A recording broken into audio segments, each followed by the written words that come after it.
Hello students. हम लोगों ने लास्ट लेक्चर में पढ़ चुका है कि इलेक्ट्रोस्टैटिक्स क्या है और क्या उसका कॉन्सेप्ट हम लोग इलेक्ट्रोडायनेमिक्स में यूज कर सकते हैं या नहीं। तो हाँ, कर सकते हैं, ये हम लोगों ने सीख चुका है। और चार्ज के बारे में भी पढ़ा है कि चार्ज क्या होती है और चार्ज के कितने टाइप्स होते हैं। चार्ज के दो टाइप्स होते हैं, पॉजिटिव चार्ज और निगेटिव चार्ज। ये हम लोगों ने जान चुका है। पॉजिटिव चार्ज होता है और निगेटिव चार्ज होता है। और पॉजिटिव पॉजिटिव चार्ज या निगेटिव निगेटिव चार्ज रिपेल करते हैं और पॉजिटिव चार्ज और निगेटिव चार्ज अट्रैक्ट करते हैं, है ना।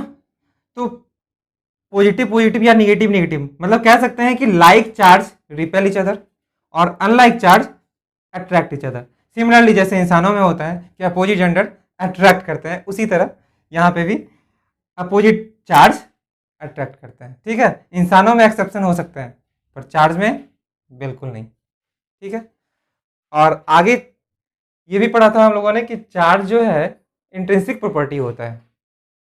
चार्ज इंट्रिंसिक प्रॉपर्टी होता है। इंट्रिंसिक का मतलब ये हो गया कि जो मैटर के साथ एग्जिस्ट करता है, without matter can not exist. ठीक है, तो चार्ज जो है बिना मैटर के एग्जिस्ट नहीं कर सकता। सिमिलरली मास भी नहीं कर सकता। तो समझते हैं कि चार्ज और मास में क्या डिफरेंस है। जब दोनों इंट्रिंसिक प्रॉपर्टी है तो फिर ये दोनों में क्या डिफरेंस है ना। दोनों इंट्रिंसिक प्रॉपर्टी है, जैसा हम लोग जान चुके हैं कि ये मैटर का दोनों इंट्रिंसिक प्रॉपर्टी है।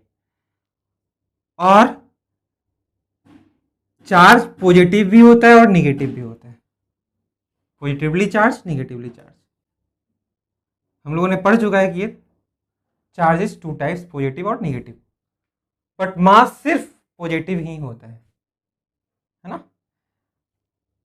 It does not depends on velocity. ये वेलोसिटी पे डिपेंड नहीं करता है। वेलोसिटी बढ़ा दो, चार्ज रखे हुए हैं, वेलोसिटी दे दो, कोई फर्क नहीं पड़ता उसको, उतना ही चार्ज होगा जितना चार्ज था। But mass it depends on velocity, ये वेलोसिटी पर डिपेंड करता है। तो क्या होता है इसका formula, m is equal to m naught by 1 minus v square by c square. ये वाला फॉर्मूला कहीं हो सकता है देखे हो तुम लोग, और अगर नहीं भी देखे हो, किसी किसी चीज़ के लिए नया भी होगा ये फॉर्मूला, तो कोई बात नहीं, आगे हम लोग देखेंगे।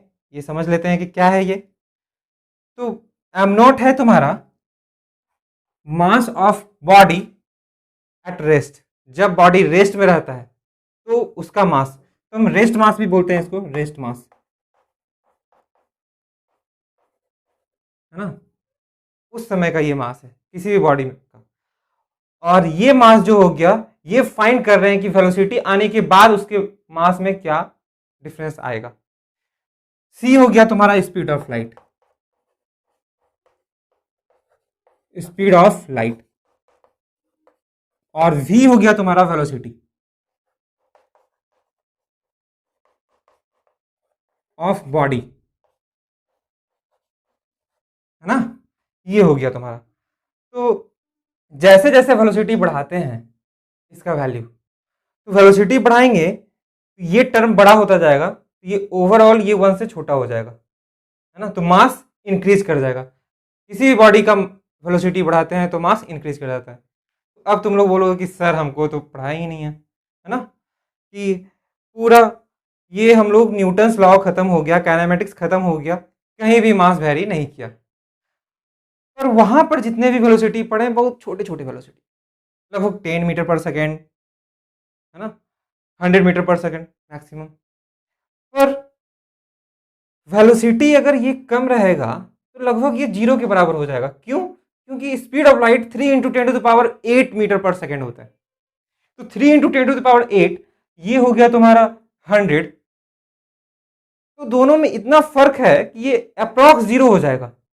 और जब जीरो होगा तो एम नोट बाई 1 बच जाएगा नीचे सिर्फ। तो m naught by 1 equal to m naught, तो उतना ही मास में वैरी नहीं करता है।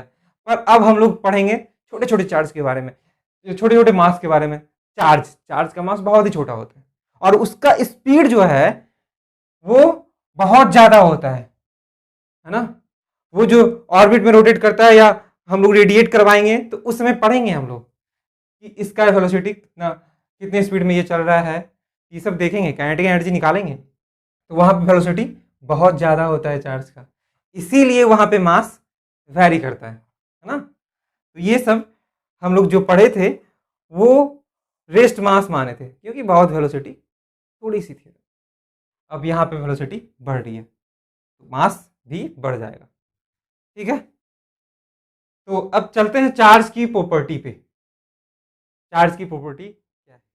प्रॉपर्टी ऑफ चार्ज में चार्ज की प्रॉपर्टी है चार्ज इज ट्रांसफरेबल, मतलब charge can transfer from one body to another, या कह सकते हैं कि charge is transfer from one place to another place, ठीक है। तो if a charge body put in contact of uncharge body, the uncharge body become charge due to transfer of electron.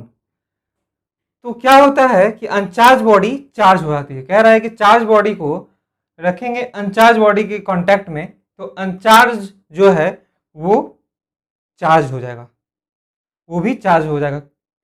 कैसे charge होगा? Due to transfer of electron. क्या होता है ना कि जब दो बॉडी, एक बॉडी चार्ज है दूसरा बॉडी अनचार्ज, ये बॉडी चार्ज है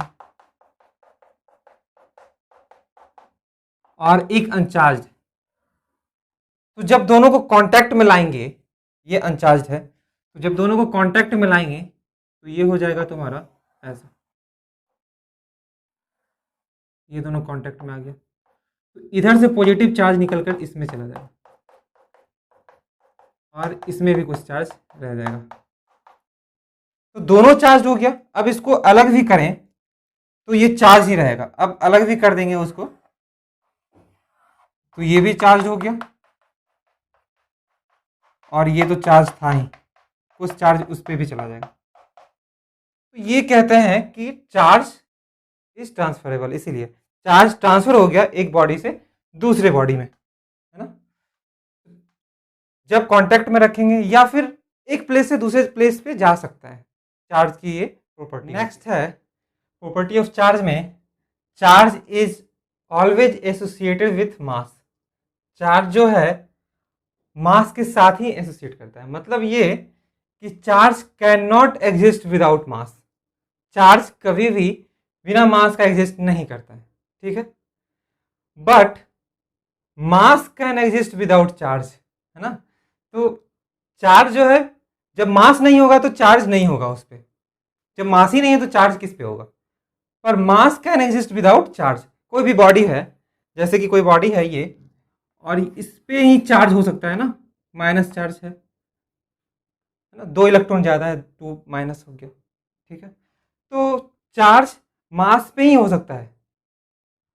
ऐसे ही चार्ज का मतलब क्या? कुछ नहीं, किसी पे चार्ज नहीं है, वो किसी पे चार्ज होगा, किसी मैटर पे होगा, किसी मास पे ही होगा, ठीक है। पर मास कैन एग्जिस्ट विदाउट चार्ज, मतलब चार्ज नहीं है, कोई मास है रखा हुआ उस पर चार्ज नहीं है, मतलब न्यूट्रल है ये बॉडी, इस पे चार्ज नहीं है, ठीक है। तो ऐसा हो सकता है, जैसा हम लोग और भी पढ़ चुके हैं कि चार्ज जो है वो मैटर के साथ एग्जिस्ट करता है।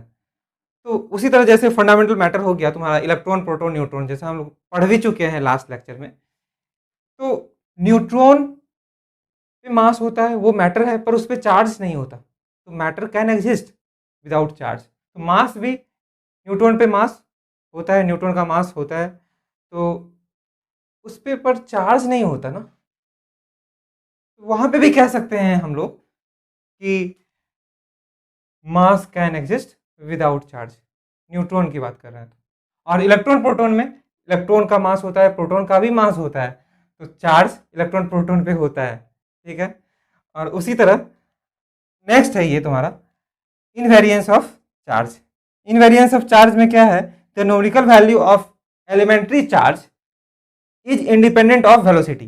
मतलब न्यूमेरिकल वैल्यू जो चार्ज का होता है, जैसे कि कुछ वैल्यू आ गया 1 कूलम 2 कूलम, यूनिट हम लोग पढ़ चुके हैं, चार्ज का यूनिट होता है 1 कूलम। तो जैसे 1 कूलम आ गया तो ये चार्ज स्पीड पे डिपेंड नहीं करेगा, वेलोसिटी पे डिपेंड नहीं करता है। न्यूमेरिकल वैल्यू की बात कर रहे हैं, क्योंकि देखो हम लोग ये भी पढ़े हैं कि इलेक्ट्रोस्टैटिक्स में चार्ज की प्रॉपर्टीज अलग हो जाती है, सिर्फ इलेक्ट्रिक फील्ड ही डेवलप करता है।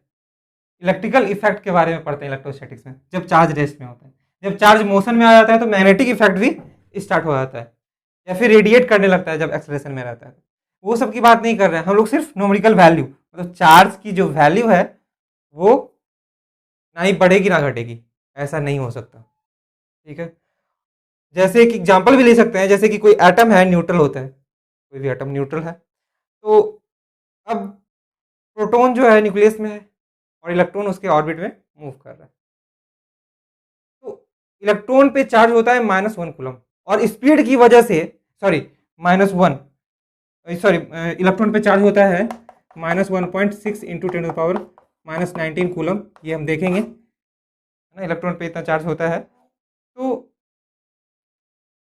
और प्रोटॉन पे भी इतना ही होता है, बस प्लस में होता है। तो नंबर ऑफ प्रोटॉन और नंबर ऑफ इलेक्ट्रॉन सेम होता है न्यूक्लियस में। तो जब मूव करेगा ऑर्बिट में, तो अगर मूव करने से इलेक्ट्रॉन की चार्ज की वैल्यू चेंज हो जाएगी, तो एटम वो न्यूट्रल नहीं रहेगी ना। अगर चार्ज बढ़ गया या घट गया, प्रोटॉन तो रेस्ट में है, तो प्रोटॉन, मान लो कि कोई एटम है, यहाँ पे 2 प्रोटॉन है न्यूक्लियस में, और 2 इलेक्ट्रॉन रोटेट कर रहे हैं।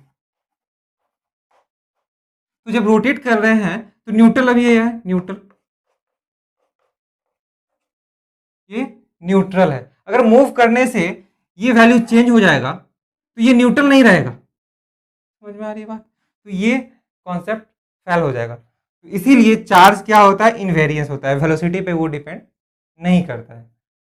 ठीक है, और अभी जस्ट हम लोग पढ़ भी चुके हैं कि मास जो है वो डिपेंड करता है, पर चार्ज डिपेंड नहीं करता है। ठीक है, नेक्स्ट है चार्ज इज कंजर्व्ड, मतलब charge can neither be created nor be destroy. Charge को क्रिएट नहीं कर सकते ना ही डिस्ट्रॉय कर सकते, वो कंजर्व होता है। मतलब net charge of the isolated system is always constant even though it may not be zero. तो क्या होता है कि किसी भी आइसोलेटेड सिस्टम में जितना चार्ज है वो उतना ही रहेगा, अपने आप बढ़ गया या घट गया ऐसा नहीं हो सकता, कंजर्व होता है। कहने का मतलब ये है कि मान लो कि कोई आइसोलेटेड सिस्टम है, ये यहाँ पे बाहर से चार्ज नहीं आ सकता। आइसोलेटेड का मतलब ये पैक्ड है, बाहर से चार्ज नहीं आ सकता है, ना ही अंदर से बाहर जा सकता है।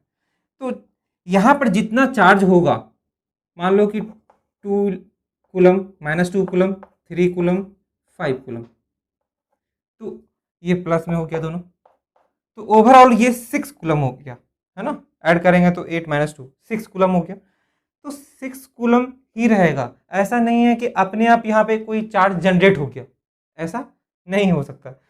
जो भी आइसोलेटेड सिस्टम है वहाँ पे उतना ही रहेगा चार्ज, जब तक कि कोई बाहर से या अंदर से चार्ज नहीं दिया जाए, है ना। अंदर से बाहर नहीं निकालेंगे या बाहर से अंदर इलेक्ट्रॉन नहीं जाएगा, तब तक चेंज नहीं हो सकता। तो इसका मतलब ये हुआ कि अपने आप चार्ज क्रिएट नहीं हो सकता। जैसे स्पेस में है, वहाँ पे कुछ नहीं है, अपने आप चार्ज क्रिएट हो गया, उस क्रिएशन की बात कर रही है यहाँ पे। क्रिएट नहीं कर सकते और डिस्ट्रॉय नहीं कर सकते।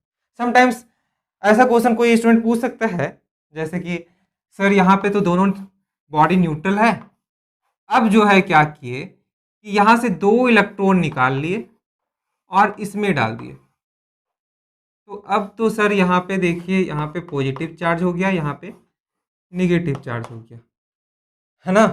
और ये पूरा सिस्टम है, इस सिस्टम की नेट चार्ज क्या है, पहले भी जीरो थी, अभी भी जीरो है ना। तो क्रिएट होने का मतलब ये हुआ, यहाँ पर जो क्रिएट है उसका मतलब ये नहीं हुआ कि इस बॉडी से उसमें डाल दिए तो फिर ये, पूरे सिस्टम की बात कर रहे हैं। यहाँ पे अंदर में कोई बॉडी है, एक ही बॉडी है, तो ऐसा नहीं है कि ये बॉडी पे ओवरऑल 8 कूलम चार्ज है या 6 कूलम चार्ज है, सॉरी, तो 6 कूलम चार्ज है तो 6 ही रहेगा, 7 नहीं हो जाएगा अपने आप, जब तक कि बाहर से कोई इलेक्ट्रॉन नहीं दिया जाएगा, है ना। उसी तरह जैसे स्पेस में है, वहाँ पे कोई भी कुछ नहीं है आसपास में, एक बॉडी है मेरे पास जिसपे चार्ज है 1 इलेक्ट्रॉन के बराबर, 1 इलेक्ट्रॉन है उसमें माइनस।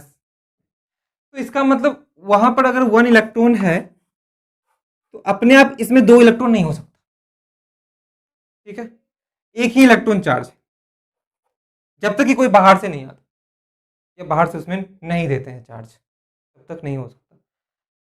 तो उस क्रिएट की बात कर रहा है वहां पे कि अपने आप कुछ नहीं हो सकता, वहां पे अपने आप चार्ज क्रिएट नहीं हो सकता, डिस्ट्रॉय नहीं हो सकता किसी भी आइसोलेटेड सिस्टम में। हाँ, यहाँ पे इस तरह का क्रिएट हो सकता है, यहाँ से यहाँ उठकर चला गया, लेकिन पूरे सिस्टम की बात करें तो ये कांस्टेंट ही है, जीरो ही है चार्ज ओवरऑल, नेट चार्ज की बात करेंगे। ठीक है, जैसे मान लेते हैं पूरे यूनिवर्स को हम लोग, मान लिए कि यूनिवर्स में नेट चार्ज जीरो है पूरे यूनिवर्स में। तो अब यूनिवर्स में ये दो पार्टिकल जो हैं वो भी यूनिवर्स के अंदर ही आ रहे हैं, है ना?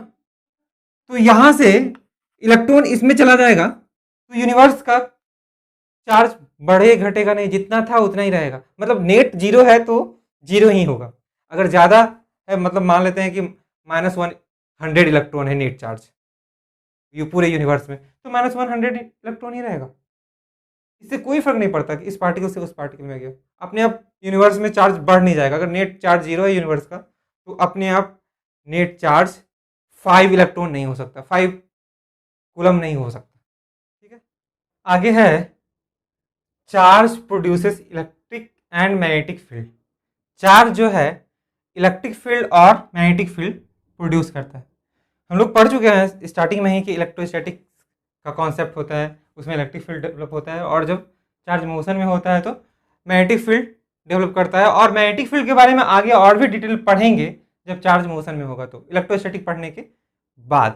तो देखते हैं इसका प्रॉपर्टी, समझते हैं पहले यहाँ पर। तो व्हेन चार्ज एट रेस्ट, जब चार्ज रेस्ट में होता है तो produces electric field, it only produce electric field, है ना? जब चार्ज रेस्ट में होगा तो उसमें सिर्फ इलेक्ट्रिक फील्ड ही प्रोड्यूस करता है। और when charge in uniform motion, जब चार्ज में मोशन आ गया, है ना, यूनिफॉर्म मोशन में, मतलब एक्सेलरेशन नहीं है, ये ध्यान रखने वाली चीज है, यूनिफॉर्म एक्सेलरेशन रहेगा, then produces magnetic field, addition of electric field, मतलब ये प्रोड्यूस करने लगता है मैग्नेटिक फील्ड, और इलेक्ट्रिक फील्ड तो रहेगा ही रहेगा। इलेक्ट्रिक फील्ड अगर रेस्ट चार्ज में था तो वो यहां पे भी रहता है इलेक्ट्रिक फील्ड, पर कुछ एक्स्ट्रा टर्म आ जाता है मैग्नेटिक फील्ड जब यूनिफॉर्म मोशन में होता है।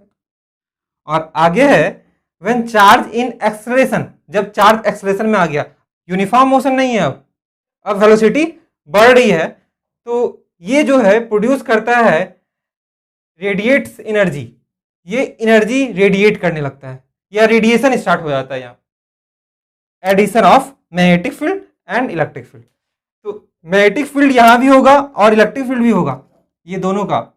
ठीक है, जब एक्सेलरेशन में रहेगा, बट फिर यहां पे भी एक एक्स्ट्रा टर्म आ गया, रेडिएट्स एनर्जी, मतलब जब एक्सेलरेशन में होगा तो तीनों का कॉन्सेप्ट यूज कर सकते हैं हम लोग, यूनिफॉर्म मोशन में होगा तो मैग्नेटिक फील्ड और इलेक्ट्रिक फील्ड, बट रेस्ट में है तो सिर्फ और सिर्फ इलेक्ट्रिक फील्ड ही प्रोड्यूस करेगा। ठीक है, अब नेक्स्ट में चलते हैं हम लोग प्रॉपर्टी ऑफ चार्ज में ही, एडिटिविटी ऑफ चार्ज। तो चार्ज को हम लोग कैसे ऐड कर सकते हैं, ये तो चार्ज को हम लोग ऐड करेंगे तो पहले ये जानना जरूरी है कि चार्ज क्या है, किस तरह का क्वांटिटी है, वेक्टर क्वांटिटी या स्केलर क्वांटिटी। क्योंकि स्केलर क्वांटिटी को हम लोग डायरेक्ट ऐड कर सकते हैं, पर वेक्टर क्वांटिटी के लिए हम लोग का पैरेललोग्राम रूल या फिर ट्रायंगल रूल समझना पड़ता है, जैसा हम लोग वेक्टर में वैसे पढ़ ही चुके हैं, लास्ट ईयर में पढ़ चुके हैं हम लोग। ठीक है, तो चार्ज जो है, charge is a scalar quantity. तो चार्ज जब स्केलर क्वांटिटी है तो चार्ज को जब ऐड करेंगे तो हम लोग एल्जेब्रिक सम कर सकते हैं। तो total charge of the system is algebraic sum of all the charges of the system. तो सिस्टम में जितना भी चार्ज है, मान लो कि कोई सिस्टम ले लो, ये सिस्टम हो गया तुम्हारा, इसके अंदर जितने भी चार्जेस हैं, मान लो -2 कूलम, 5 + 5 कूलम, 8 कूलम प्लस में, और -4 कूलम, इतना है। तो टोटल चार्ज की बात करें तो टोटल चार्ज हो जाएगा Q = Q1 + Q2 + Q3 + Q4, ये हो जाएगा, है ना? साइन नहीं हटाएंगे, साइन के साथ ही ऐड करना है। जैसे Q1 हो गया -2 + Q2 हो गया 5 कूलम, और Q3 हो गया प्लस 8 कूलम, और Q4 हो गया माइनस 4 कूलम। तो सबको ऐड कर देंगे, ऐड करने के बाद जितना भी वैल्यू आएगा वो हो जाएगा तुम्हारा टोटल चार्ज। तो टोटल चार्ज हो गया यहाँ से, देखो 13 माइनस 6 करेंगे तो 7 कूलम आ गया। तो यहाँ पे टोटल चार्ज लिखेंगे Q is equal to 7 coulomb. ये हो गया तुम्हारा आंसर। ठीक है, तो इस तरह ऐड करते हैं कि पूरे सिस्टम में या किसी बॉडी पे इस तरह चार्ज रखा हुआ है तो उसको पूरा ऐड कर देंगे, एल्जेब्रिक सम करेंगे, क्योंकि charge is a scalar quantity. ठीक है, और नेक्स्ट है तुम्हारा प्रॉपर्टी ऑफ चार्ज में क्वांटाइजेशन ऑफ चार्ज। ये भी एक चार्ज की प्रॉपर्टी ही है। तो ये है all free charge are integral multiple of basic unit of charge. तो जितने भी फ्री चार्ज है वो इंटीग्रल मल्टीपल होते हैं बेसिक यूनिट ऑफ चार्ज के, है ना। तो बेसिक यूनिट ऑफ चार्ज के इंटीग्रल मल्टीपल होते हैं। तो बेसिक यूनिट क्या है चार्ज का? तो देखो बेसिक यूनिट जो चार्ज का है, बेसिक यूनिट ऑफ चार्ज वो है इलेक्ट्रॉन या प्रोटॉन, 1e प्लस में या माइनस में, ये बेसिक यूनिट है। तो इसी के ये इंटीग्रल मल्टीपल होते हैं। तो चार्ज तो इलेक्ट्रॉन प्रोटॉन दोनों का बराबर ही होता है, बस माइनस प्लस होता है उसमें। तो इलेक्ट्रॉन पे जो चार्ज होता है वो माइनस में होता है, माइनस 1.6 इंटू 10⁻⁻⁻, माइनस 19 कूलम। और प्रोटॉन पे जो चार्ज होता है वो होता है प्लस 1.6 इंटू 10⁻⁻19 कूलम। तो हम लोग डायरेक्ट प्लस माइनस लिख देते हैं। अगर प्लस वाला है तो प्रोटॉन हो गया, माइनस वाला है तो इलेक्ट्रॉन हो गया। तो इसी के इंटीग्रल मल्टीपल होगा हमेशा चार्ज। मतलब अगर चार्ज को डिफाइन करेंगे तो Q is equal to plus minus n e, ये प्लस में और माइनस में हो सकता है, पर हमेशा इंटीग्रल मल्टीपल होगा, जहां n इक्वल टू क्या हो जाएगा 1 2 3। ऐसा नहीं कर सकते कि चार्ज जो है 1.5 इलेक्ट्रॉन या 2.5 इलेक्ट्रॉन 1/3 2/3, ऐसा नहीं हो सकता। चार्ज जितने भी फ्री चार्ज होंगे वो इंटीग्रल मल्टीपल ही होंगे इसके बेसिक यूनिट ऑफ चार्ज के। तो 1 इलेक्ट्रॉन 2 इलेक्ट्रॉन 3 इलेक्ट्रॉन ऐसा नहीं कर सकते कि 5/7 इलेक्ट्रॉन, ये गलत हो जाएगा। वो चार्ज एग्जिस्ट ही नहीं करते। जितने भी चार्ज एग्जिस्ट करेंगे वो इंटीजर मल्टीपल होंगे basic unit of charge electron और प्रोटॉन के। पर एडवांस फिजिक्स में है कि चार्ज एग्जिस्ट करता है, वो फ्रैक्शनल नंबर आता है। जैसे कि एग्जांपल लेते हैं क्वार्क। ये एडवांस फिजिक्स में पढ़ना है, हायर स्टडीज में हम लोग को नहीं पढ़ना है, ये सब जेई एडवांस में नहीं पूछा जाता। तो आजकल कुछ क्वेश्चन पूछने लगे हैं क्वार्क्स पे, तो इसलिए इसके बारे में थोड़ा सा हम डिटेल बता दे रहे हैं। और अगर इस पे लेक्चर चाहिए ज़्यादा तो कमेंट करके आप बता सकते हैं कि नहीं सर मुझे क्वार्क पे लेक्चर चाहिए, तो मैं इस पे लेक्चर जरूर दूंगा। ठीक है, तो क्वार्क क्या होता है? तो यहाँ पे लिखेंगे proton is made of quark, है ना। Proton is made of quarks, 2 quarks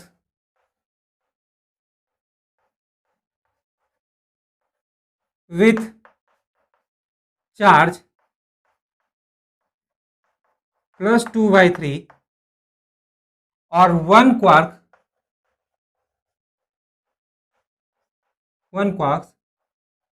with charge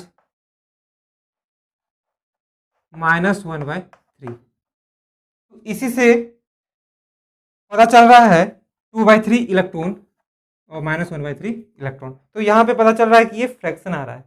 यहाँ पर तो हम लोगों ने कहा कि जब भी होगा तो इंटीजर होगा, पर यहाँ पे फ्रैक्शन आ रहा है। पर ये जो चार्ज पार्टिकल होता है क्वार्क्स, ये फ्री चार्ज नहीं है। ठीक है, तो ये टर्म को लिखना बहुत जरूरी है, इसको ध्यान में रखना जरूरी है कि फ्री चार्ज पार्टिकल जो है वो इंटीग्रल मल्टीपल ही होगा। ये फ्री चार्ज पार्टिकल नहीं है, they are not free charge. ठीक है, तो यहाँ पे लिख सकते हैं हम लोग, it is not free particle.